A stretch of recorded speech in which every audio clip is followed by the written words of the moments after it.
Score दिख जाएगा। First ODI Australia ने 255 बनाए, ICC world 11 162, Australia won by 93 run. Australia ने वर्ल्ड 11 को पेल दिया। वर्ल्ड 11 पूरे 50 ओवर भी खेल, वो वर्ल्ड 11 जिसमें दुनिया की दिग्गज तोपें दहाड़ रही थी, वो वर्ल्ड 11 जिसके नाम से दुनिया कांप जाती थी, ऑस्ट्रेलिया जैसी एक कंट्री ने उसको बुरी तरह से हरा दिया। तो लोगों का लगा अभी शुरुआत है, अभी थोड़ा सा सेटिंग होने में दिक्कत हो रही है, दूसरे मैच में तो वर्ल्ड 11 पेल देगी ऑस्ट्रेलिया को। दूसरा मैच हुआ लेडीज एंड जेंटलमैन, और दूसरे मैच का स्कोर आपकी स्क्रीन के ऊपर। Australia 328 for 4, ICC world 11 273, Australia won by 55 run. Australia फिर से दूसरा मैच जीत गई। वर्ल्ड 11 पूरे 50 ओवर भी नहीं खेल सकते, नो प्रॉब्लम। तीसरा प्रतिष्ठा का सवाल था कि अब करो या मरो, बहुत बेइज्जती होगी। इस वक्त तो ऑस्ट्रेलिया को ऐसे हराओ ताकि दोनों मैच का बदला लिया जा सके। तीसरे मैच का स्कोर आपकी स्क्रीन के ऊपर। Ladies and gentlemen, Australia won by 156 runs. And you will be surprised कि तीनों ही मैच में आईसीसी वर्ल्ड 11 की टीम 50 ओवर नहीं खेल सकी। हर मैच में 50 ओवर से टीम पहले ही सिमटती जा रही थी। वो टीम जिसमें दिग्गज खिलाड़ी खेल रहे थे, वो टीम जिसके एक एक खिलाड़ी पूरी पूरी टीमों पर भारी पड़ते थे। अगर सचिन तेंदुलकर अकेले पूरी टीम पर भारी थे, ब्रायन लारा अकेले पूरी टीम पर भारी थे, शोएब अख्तर अकेले पूरी टीम पर भारी थे। एक एक दिग्गज, एक एक मोती ऐसा था जिसकी कोई कीमत ही नहीं थी। लेकिन जब सबको इकट्ठा किया गया तो हालत खराब हुई। तीनों के तीनों मैच ऑस्ट्रेलिया जीत गया, नो प्रॉब्लम। चौथा टेस्ट मैच बचा था, इनको लगा कि अब बदला लेंगे, नो प्रॉब्लम। चौथे टेस्ट मैच का स्कोर आपकी स्क्रीन के ऊपर। Australia won by 201 run, ladies and gentleman. Australia ने बनाए 345, 199, ICC world 11 199 and 144 only. Australia ने वर्ल्ड 11 को धोया नहीं, उनको औकात बता दी। अब ये कहानी सुनाने के पीछे मैं आपको क्या बताना चाहता हूं वो बता रहा हूं, आप उसको सुनना ध्यान से मेरी बात। डायरेक्ट सेलिंग में हर आदमी कामयाब होना चाहता है, लेकिन 99.9% लोग कामयाब नहीं होते। और जो लोग कामयाब नहीं होते उसमें 90% टैलेंटेड लोग हैं जो कामयाब नहीं होते। दुख इस बात का है, इस बात का दुख नहीं है कि नालायक थे और इसलिए फेल हो गए। इस बात का दुख है कि लायक थे और कुछ नहीं कर सके। कारण सुन बता रहा हूं आपको, आपकी स्क्रीन के ऊपर। रिकी पॉन्टिंग ने वर्ल्ड 11 को हराया बहुत बुरी तरह से। लेसन दे रहा हूं आपको, घर लेके जाइए। ये एक लेसन आपकी सारी डायरेक्ट सेलिंग की जो नॉलेज है ना उसके बराबर होगा मेरे दोस्त। आपने आज तक डायरेक्ट सेलिंग में जो सीखा है, this one lesson is equal to all the learnings. आपकी स्क्रीन के ऊपर पलटो।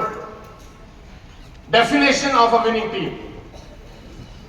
Winning is not about having talented team, it's about aligning ordinary team. Talented लोग आपकी टीम में हो, उससे आप मैच जीतोगे कभी नहीं होता। आपकी टीम में ऑर्डिनरी लोग होने चाहिए, लेकिन वो अलाइन होने चाहिए, आपस में गुथे हुए होने चाहिए, उनका रिलेशनशिप एक दूसरे के साथ जबरदस्त होना चाहिए, उनकी फीलिंग एक दूसरे के साथ जबरदस्त होनी चाहिए। टैलेंट का कोई मतलब ही नहीं है इस पूरे देश में। मैं 25 साल से घूम रहा हूं, मेरे दोस्त दुनिया की टॉप मोस्ट ऑर्गेनाइजेशन के साथ काम करता हूं, उन कंपनी के साथ काम करता हूं जो 30,000 40,000 करोड़ का बिजनेस कर रही है, और मैं उनके बोर्ड रूम में बैठ के उनको कंसल्ट करता हूं कि और धंधा कैसे बढ़ाया जा सकता है। मैंने ये नोटिस किया है पिछले 10 साल में कि जितने भी लोगों ने बड़े बड़े एम्पायर सेट किए हैं, ऑर्डिनरी लोग, 100% ऑर्डिनरी लोग हैं। लेकिन उनकी जो ऊपर की 20-25 लोगों का टीम है ना, इतनी खतरनाक बॉन्डिंग है कि आंख के इशारे से समझते हैं कि सामने वाले को क्या चाहिए। और टैलेंटेड लोग सड़कों पे धक्के खा रहे हैं, क्योंकि टैलेंटेड लोगों की सबसे बड़ी दिक्कत क्या है, वो सिस्टम का हिस्सा नहीं बनना चाहते। उनको अहंकार गुरूर रहता है कि हम सिस्टम के हिसाब से नहीं चलेंगे, हम तो हम हैं, बाकी पानी कम है, हमें मत बताओ क्या होता है, हमने दुनिया देखी, हमारे बाल यूं ही धूप में सफेद नहीं हुए। ऐसे ऐसे डायलॉग उनके पास होलसेल में है। लेडीज एंड जेंटलमैन, डायलॉग से कुछ नहीं होता अगर आपके बैंक में पैसा ही ना हो।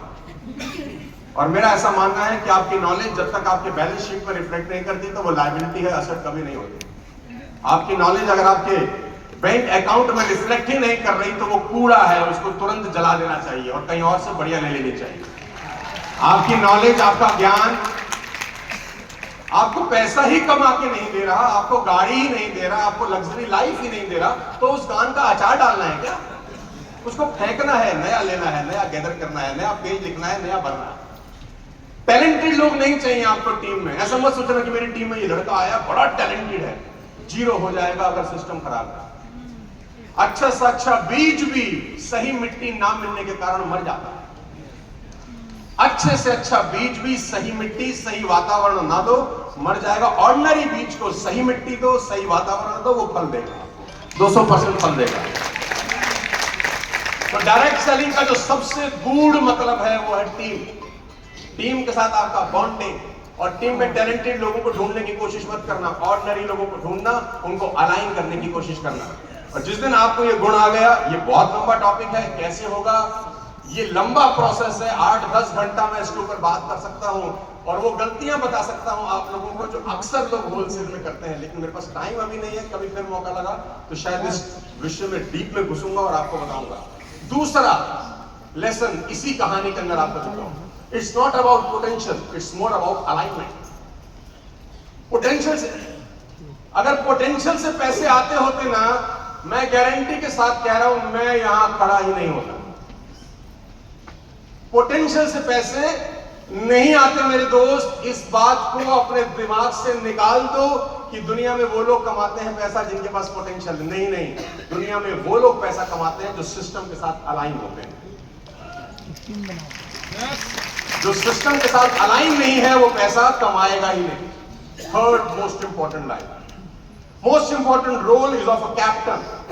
सबसे बड़ा रोल है उस अपलाइन का, जो कैप्टन है, जो शिप को चला रहा है, जो जहाज का पायलट है, who can transform an ordinary looking team to become undefeatable।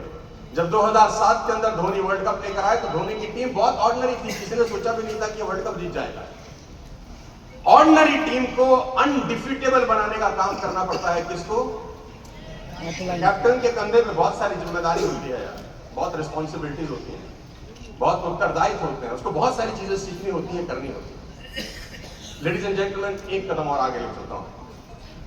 Don't become hero, become a role model for your team. इस बात को अच्छे से याद रखना कि जैसे जैसे लोगों को पैसा आता है डायरेक्ट सेलिंग में, उनका पतन शुरू हो जाता है इनडायरेक्टली। सुरेंद्र जी मेरी बात पे इत्तेफाक रखेंगे, बड़े बड़े तुर्रम खां वो लोग जो कभी 10-10, 20-20 लाख रुपए महीना कमाते थे, आज वो नौकरी कर रहे हैं।